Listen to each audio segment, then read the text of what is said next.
Yahoo! Donc aujourd'hui je te retrouve avec l'extrême plaisir pour une nouvelle vidéo. On va être encore une fois sur les séries qui commencent et se terminent pour moi pour le mois donc de mai.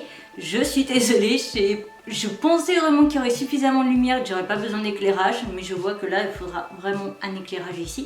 Moi c'est bien, c'est qu'au fur et à mesure à faire les vidéos toujours vers la même horaire, je vois vraiment si j'ai besoin de lumière ou pas et si j'ai besoin d'éclairage, donc je sais qu'il faudra que j'en ai un là.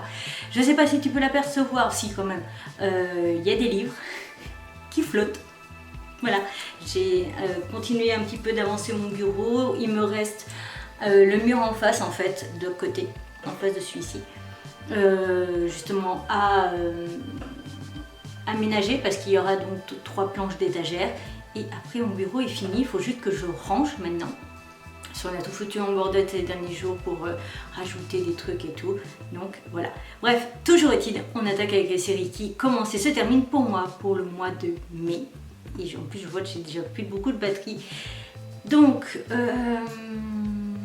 voilà, hop, on va passer du coup à The Last Elf, le salut des esprits. Donc 2 tomes toujours en cours, sachant que le titre date de 2024, ça va, ça va.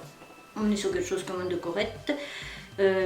Alors, la science a énormément progressé à l'existence. La science a énormément progressé et l'existence des esprits se fait peu à peu oublier. Allah, seule survivante du peuple elfe, voyage à travers le monde pour apporter le salut à ses créatures. Au contraire, une famille ancienne agit dans l'ombre pour les détruire.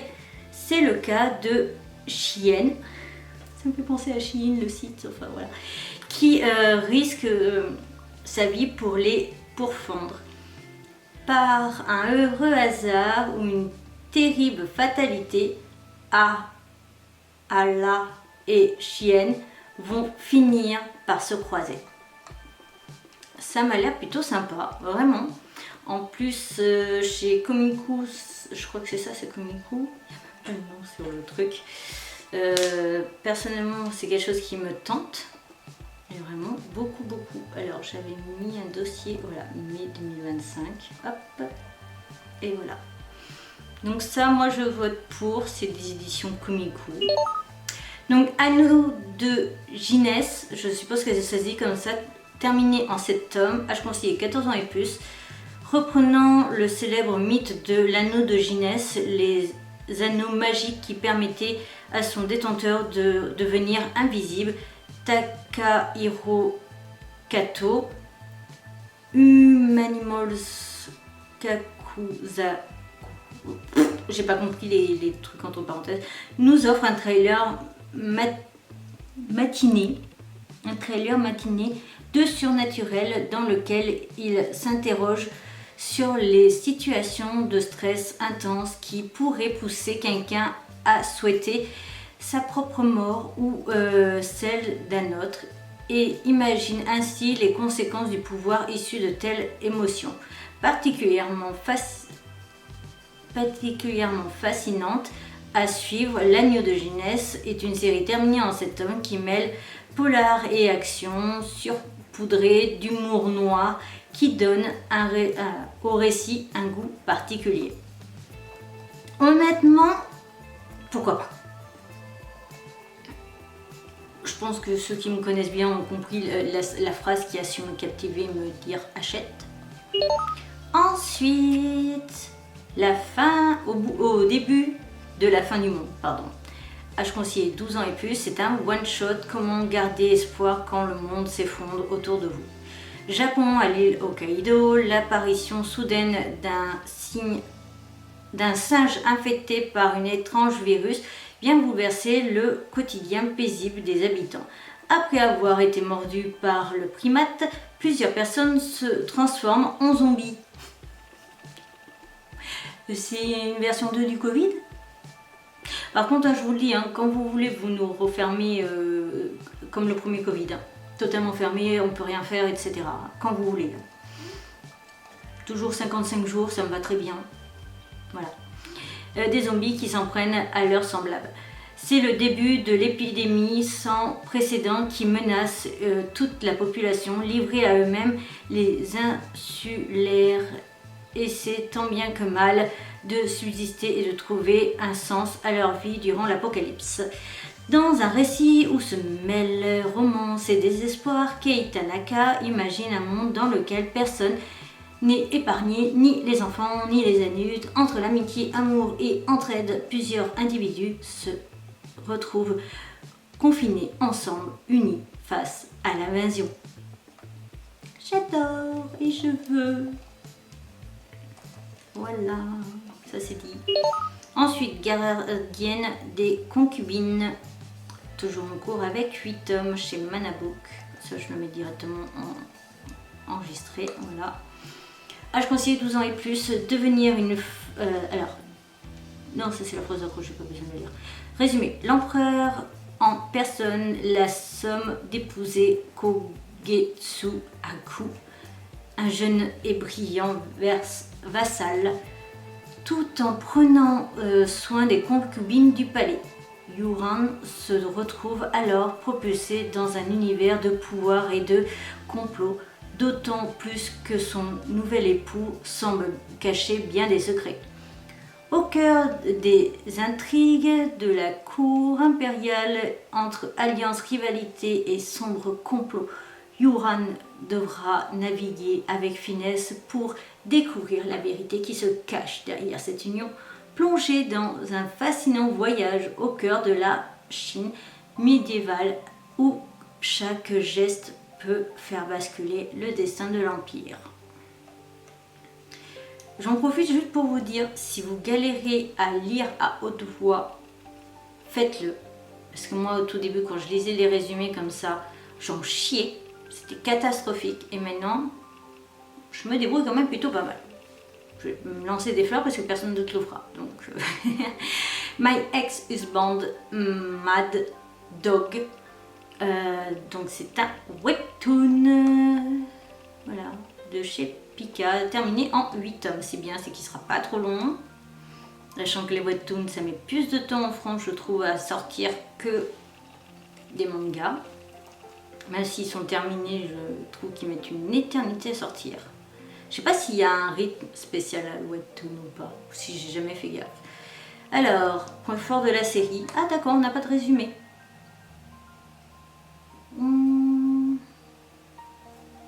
Donc ça fait penser à Game of Thrones. Voilà, c'est ce truc que j'ai lu. Je regarderai plus tard pour voir s'ils auront mis un résumé ou si j'en trouve un ailleurs, parce que du coup là il n'y en a pas.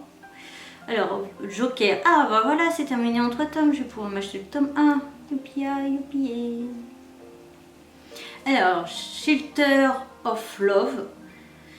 Victime d'une mère violente, Yuhu a été placée dans un foyer pour enfants. Elle rencontre Tenjaku, un garçon de son âge au passé aussi compliqué que le sien.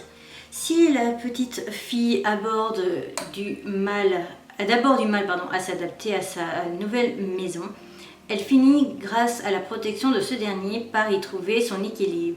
Mais à l'approche de sa majorité, comment ces deux êtres meurtris par la vie réussiront-ils à s'intégrer à la société? C'est par l'auteur de Perfect World et 2 autres œuvres de l'auteur. Là, ce qui va être bien, c'est que ça va aborder en fait 2 enfants qui ont été placés parce qu'ils ont été victimes de violences familiales et que du coup, on va les voir grandir au fur et à mesure. Donc, on va pas les voir que enfants, on va vraiment voir sur une évolution de l'âge. Et le tome 1 à 5 seront publiés sur la valeur d'un an. Akata a déjà annoncé son rythme de parution et si jamais tout ça, ça peut t'intéresser, voir la qualité aussi du dessin, je t'invite à aller voir la dernière vidéo ouverture de colis spécial Akata qui sera sortie quelques jours avant cette vidéo, je veux dire, hein, clairement.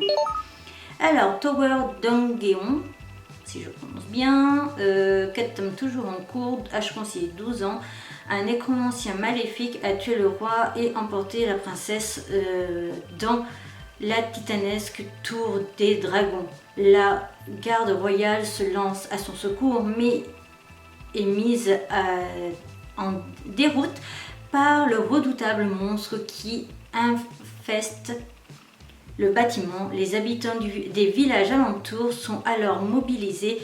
L'un d'eux est un jeune homme à la force prodigieuse, Yuva, jamais vu ce nom, le héros de cette histoire.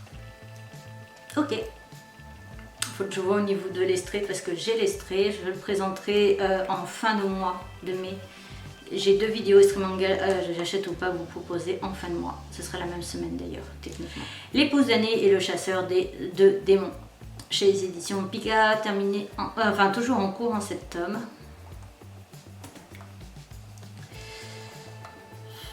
Je suis mitigée, je vais le lire quand même, mais c'est tout. Enfant, Nanao fut élevé par Ayakashi, un esprit malveillant qui lui gravera un sceau sur le corps. Sa cicatrice lui valut le surnom de damné et être exclu de tous. Son mariage avec l'héritier du clan Byakurenji, ça me fait penser à Byakuya et Renji de Bleach, tout va bien, fut annulé. Puis elle fut forcée de porter un masque de singe pour dissimuler sa marque. Nanao vit ainsi une existence misérable jusqu'au jour où elle va rencontrer Yako, l'héritier du clan Benitsubaki. Son masque se détache, dévoilant au jeune homme son visage écorché. Pourtant, ce dernier ne semble n'avoir Dieu que pour sa beauté singulière et son pouvoir spirituel. Donc ce que je trouve dommage, c'est que sur la jaquette, on ne voit pas, du coup sur les illustrations, on ne voit pas le fait qu'elle ait le visage abîmé. Donc je trouve ça très dommage. C'est juste que ça avait l'air d'être du sport. Vega, tranche de vie et sport, voilà. Jeune enfant de la banlieue, sans histoire, d'une famille monoparentale, Peterson Seus s'ennuie et se cherche. Un beau jour, il découvre par hasard sur internet une vidéo de gymnastique rythmique et c'est le coup de foudre immédiat. Il commence par s'entraîner chez lui au grand désespoir de sa mère qui le voit tout casser avec sa balle et ses bâtons improvisés. Il réussit heureusement à intégrer un club pourtant réservé aux filles et malgré la réticence d'une partie du club, sa morphologie peu adaptée à la JR, il arrive à trouver sa place et à s'épanouir dans ce sport. Et ben pourquoi pas? C'est un global manga qui vient d'Espagne et je dis pourquoi pas. Allez les gars, je vous fais confiance. Ça je voulais dire. Au 19e siècle, enfin 19 de l'ère Meiji, la chaleur estivale s'est installée dans les champs de cigales, résonne dans l'air.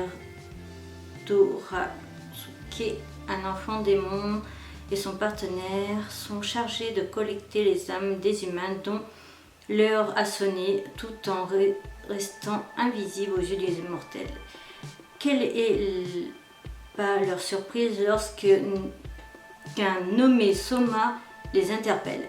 À la demande de cet homme hors du commun, Torasuke, qui avait jamais eu de contact avec les gens de ce monde, s'embarque dans un monde d'aventure pour chasser les fantômes. Ça me plaît. Et donc, pour terminer, le 15 mai sort du coup Midare Mandara, Tradition secrète. C'est un hentai des éditions Dynamite. Et si tu me suis sur ma chaîne Ibi Otaku Hentai, tu auras vu que je l'ai reçu en collaboration de la part de la maison d'édition et que je dois le présenter très rapidement. Voilà, donc c'est tout en ce qui concerne ce titre-là. Je ne vais pas aller plus loin, même si il n'y a pas de résumé. Voilà, hop. Cette vidéo est donc à présent terminée. J'espère de tout mon cœur qu'elle t'aura plu. Si c'est le cas, n'hésite surtout pas à me le faire savoir. On like, on commente, on partage. N'hésite pas à t'abonner. C'est rapide, gratuit, ça me ferait extrêmement plaisir. Je te retrouve donc bientôt pour une nouvelle aventure. Je te retrouve du coup, je sais plus quand exactement, mais pour la deuxième partie. Et sur ce, à bientôt!